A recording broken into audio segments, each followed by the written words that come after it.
ભાત વધ્યા હોય તો આપણે એનાથી એવું શું બનાવીએ કે જેનાથી બધાને બહુ ગમે અને ખાવામાં પણ સ્વાદિષ્ટ હોય. તો આજે હું તમારી જોડે વધેલા ભાતમાંથી થેપલાની રેસીપી શેર કરી રહી છું કે આપણે એનાથી એવા કેવા પોચા અને સ્વાદિષ્ટ થેપલા બનાવી શકીએ કે જે નાના હોય કે મોટા બધાને ગમે. આને તમે દહીં સાથે, અથાણા સાથે કે ચા સાથે તમે આનંદથી ખાઈ શકો છો. જો કદાચ બપોરે ભાત બન્યા હોય અને બચી જાય તો રાતે તમે આ થેપલાની રેસીપી બનાવી શકો છો અને આને તમે નાના છોકરાઓના લંચ બોક્સમાં પણ આપી શકો છો કે સવારે નાસ્તામાં પણ તમે આને બનાવી શકો છો. તો ચલો જઈએ રેસીપી તરફ. મારા ઘરે 1 વાટકી જેટલા ભાત હતા. તે મેં 1 વાટકી જેટલા ભાત, જેમાં આપણે લોટ બાંધીએ છીએ એટલા મોટા વાસણમાં મેં એને લઈ લીધું છે. હવે મેં અહીંયા 1 મીડિયમ સાઇઝનો કાંદો લીધો છે. જો કદાચ તમે કાંદા ના ખાતા હો તો આ કાંદાને તમે એવોઇડ પણ કરી શકો છો. હવે આપણે એકદમ ઝીણા ઝીણા કાંદા સમારીને આમાં એડ કરવાના છે. કાંદા આપણે એકદમ ઝીણા સમારવાના છે, જેથી આપણે જ્યારે લોટ બાંધીએ કે આપણે વણીએ ત્યારે એની અંદરથી જે કાંદા છે એ નીકળી ના જાય અને અંદર સરસ રીતે બાઇન્ડ થાય. એટલે આપણે એકદમ ઝીણા કાંદાનો ઉપયોગ આમાં કરવાનો છે. હવે આપણે આમાં 1 લીલું મરચું એડ કરીશું. મેં અહીંયા તીખું ના બહુ બને એટલે મેં 1 લીલા મરચાંનો ઉપયોગ કર્યો છે. અગર તમે વધારે તીખું ખાતા હો તો તમે 1થી વધારે પણ લીલા મરચાંનો ઉપયોગ આમાં કરી શકો છો. પણ આપણે એકદમ ઝીણું ઝીણું સમારીને જ આમાં લીલા મરચાં એડ કરવાના છે. હવે આમાં આપણે અડધી ચમચી જેટલું અજવાઈન એડ કરવાનું છે. 2 ચમચી જેટલું આપણે આમાં સફેદ તલ એડ કરવાનું છે.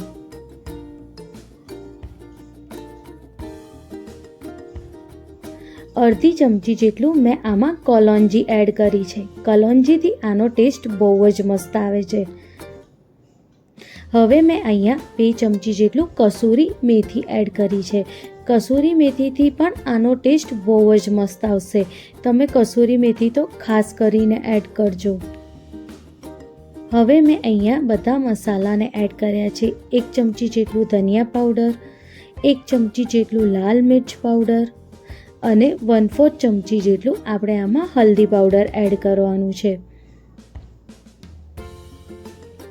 હવે મેં અહીંયા 1 ચમચી જેટલું જીરું એડ કર્યું છે અને મીઠું સ્વાદ મુજબ આપણે આમાં એડ કરવાનું છે. અગર તમે ભાતમાં મીઠું નાખતા હો તો આમાં તમે સરખું મીઠું નાખજો. અગર ભાતમાં પણ મીઠું હોય તો આમાં આપણે મીઠું થોડું ઓછું નાખવાનું, જેથી એ બહુ ખારું ના બને. હવે આપણે અહીંયા 2 ચમચી જેટલું આપણે તેલ એડ કરવાનું છે. તેલ તમે કોઈ પણ એડ કરી શકો છો. હવે બધાને આપણે સરસ રીતે મિક્સ કરી દઈશું, જેથી એ સરસ મિક્સ થાય અને આપણે એને હાથેથી સ્મેશ કરીને મિક્સ કરવાનું છે. તમે જોઈ શકો છો વિડીયોમાં કે મેં કઈ રીતે આ બધાને મિક્સ કર્યું છે. બસ આવી જ રીતે આપણે બધાને મિક્સ કરીને રેડી કરી દેવાનું છે. હવે મેં અહીંયા 2 વાર અડધી વાટકી કરીને આમાં ઘઉંનો લોટ એડ કર્યો છે. એટલે મેં 1 કપ જેટલું આમાં ઘઉંનો લોટ એડ કર્યો છે. ઘઉંનો લોટ આપણે એટલો એડ કરવાનો છે કે જેથી એ સરસ રીતે બાઇન્ડ થઈ શકે. બહુ વધારે પડતો પણ લોટ આમાં આપણે એડ નથી કરવાનો. હવે આપણે એને વગર પાણીએ સરસ રીતે એક લોટ બાંધીને રેડી કરી દેવાનો છે. અગર બાંધતા ફેરી અગર તમને એવું લાગે કે બહુ કઠણ લોટ થતું હોય તો 2 ચમચીથી વધારે પાણી આપણે આમાં એડ નથી કરવાનું. 2 ચમચી પાણી નાખશો એટલે એ સરસ રીતે બંધાઈ જશે. પણ આપણે બહુ લોટ ના નાખીએ તો એ સરસ રીતે આમ બી બંધાશે અને આપણે આવી જ રીતે મસળીને એને સરસ ડો રેડી કરવાનો છે. તમે વિડીયોમાં જોઈ શકો છો કે મેં કેટલું સરસ મસળીને આ બધું રેડી કર્યું છે.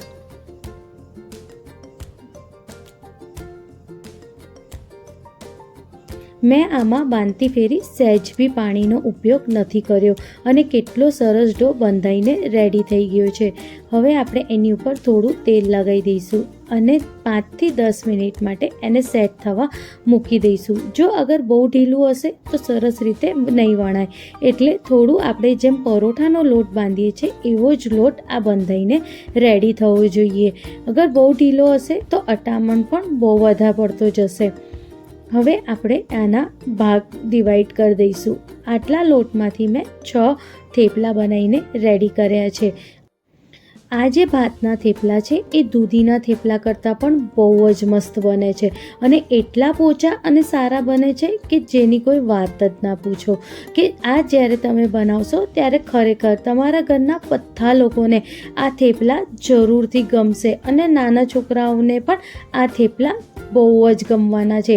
નાના છોકરાને તમે આની ઉપર ઘી લગાવીને ચીઝ લગાવીને પણ આપી શકો છો તો પણ એ બહુ આનંદથી ખાશે. અને ખાસ કરીને આને તમે ટ્રાવેલિંગમાં પણ લઈ જઈ શકો છો. આ ભાતના થેપલા 1 થી 2 દિવસ સુધી નથી બગડતા. તો તમે એકવાર આને જરૂરથી ટ્રાય કરજો.